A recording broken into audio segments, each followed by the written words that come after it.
অসমৰ আদিবাসী ছাত্ৰ আন্দোলনৰ নাম উঠিলে এইজন ব্যক্তিৰ নাম সদায় আগতে আহে। সাহস সংগ্ৰাম নেতৃত্বৰ প্ৰতীক জাষ্টিন লাকৰা। নমস্কাৰ, মই বিজয় পানিকা আৰু আপোনালোকে চাই আছে আদিবাসী অফিচিয়েল আসাম।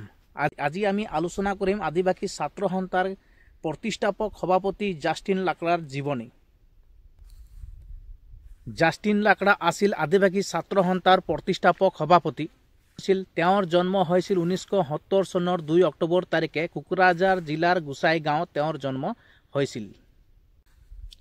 সৰুৰে পৰা তেওঁ পঢ়া শুনাত বৰ পাৰ্গত আছিল। উচ্চ শিক্ষাৰ বাবে শ্বিলঙৰ শংকৰদেৱ কলেজত স্নাতক ডিগ্ৰী অধ্যয়ন কৰে। 1996 চনত 2 জুলাই তাৰিখে আদিবাসী আৰু বড়ো জাতিৰ গোষ্ঠী সংঘৰ্ষ হোৱাৰ ফলতে আদিবাসী ছাত্ৰ সংগঠনৰ জন্ম হয়।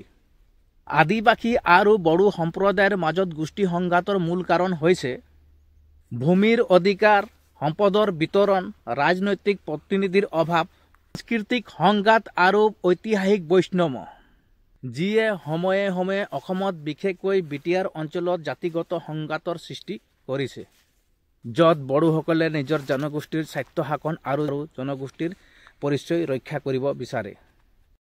আনহাতে আদিবাসী বা জনগোষ্ঠীয় লোকসকলে নিজৰ অধিকাৰৰ বাবে যুঁজ দিয়ে, যাৰ ফলত শান্তি আৰু সম্প্ৰীতিৰ পৰিৱেশ বিঘ্নিত হয়। জাষ্টিন লাকৰাৰ নেতৃত্বত আছা সংগঠনটোৱে ডিব্ৰুগড়ৰ পৰা ধুবুৰীলৈকে অসম জুৰি বিস্তৃত হৈছিল। অসমৰ আদিবাসী সমাজৰ সুসংগঠিত ছাত্ৰ নেতৃত্বক গঢ় দি অসমৰ আদিবাসীসকলৰ পৰিচয়, শিক্ষাৰ অধিকাৰ, সমাজ অৰ্থনৈতিক উন্নয়ন আদিৰ দাবীত আন্দোলন সংগঠিত কৰি তোলে।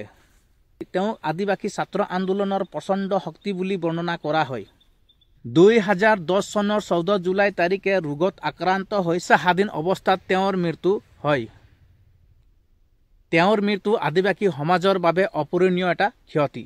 বছৰে তেওঁৰ মৃত্যু বাৰ্ষিকীত উপলক্ষে শ্ৰদ্ধাঞ্জলি আয়োজন কৰি পুষ্পাঞ্জলি আৰু মমবাতি প্ৰজ্বলন কৰা হয়। আদিবাসী ছাত্ৰ নেতা হিচাপে আজিও তেওঁক আদৰ্শ নেতা হিচাপে সন্মান কৰা হয়।